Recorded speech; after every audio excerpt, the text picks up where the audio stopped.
పలువురు చిన్నారులు అందరికీ పల్స్ పోలియో చుక్కలు వేయించాలని రాష్ట్ర సాంఘిక సంక్షేమ శాఖ మంత్రి డోలా శ్రీ బాల వీరాంజనేయ స్వామి అన్నారు. టంగుటూరు మండలం తూర్పునాయుడుపాలెం గ్రామంలోని క్యాంపు కార్యాలయం వద్ద పోలియో చుక్కల పంపిణీ కార్యక్రమాన్ని మంత్రి ప్రారంభించారు. ఈ సందర్భంగా పలువురు చిన్నారులకు స్వయంగా మంత్రి స్వామి పోలియో చుక్కలు వేశారు. పోలియో రహిత సమాజ నిర్మాణం కోసం ప్రతి ఒక్కరూ భాగస్వామ్యం కావాలని ఆయన పిలుపునిచ్చారు.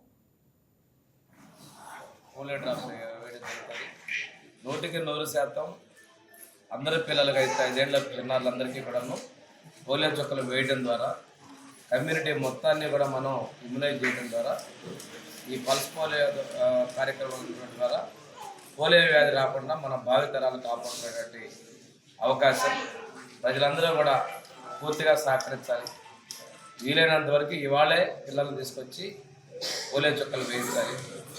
వైద్యారోగ్య శాఖ సిబ్బంది కూడా పనులకు వచ్చినటువంటి వాళ్ళు కావచ్చు, దూరంగా ఈ హ్యాబిటేషన్ చుట్టుపక్కల కాస్త సుదూరంగా ఎక్కడ ఉన్నటువంటి సమాచారం కూడా సేకరించి వాళ్ళందరినీ కూడా ఇమ్యూన్ చేయడం ద్వారా మన ఈ యొక్క బాధ్యతను నిర్వర్తించి పోలియో వల్ల వ్యాధిని పడకుండా సమాజాన్ని కాపాడాల్సిన బాధ్యత పడడం మీద సమాజంలో మనం చాలామందిని చూస్తున్నాం.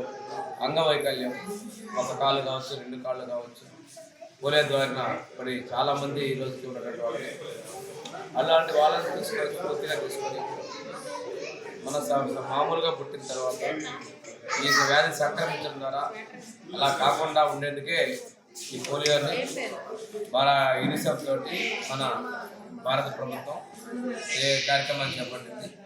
దీని ద్వారా కింది స్థాయి వరకు ఉన్నటువంటి ఏఎన్ఎం ఆశా వరకు అదేవిధంగా అంగన్వాడీ అందరూ కూడా దీనిలో పాల్పంచుకొని విజయవంతం చేయాలని కోరుకుంటూ ప్రజలు కూడా స్వచ్ఛందంగా దీన్ని సహకరించాలని కోరుకుంటూ 5 ఏళ్లలో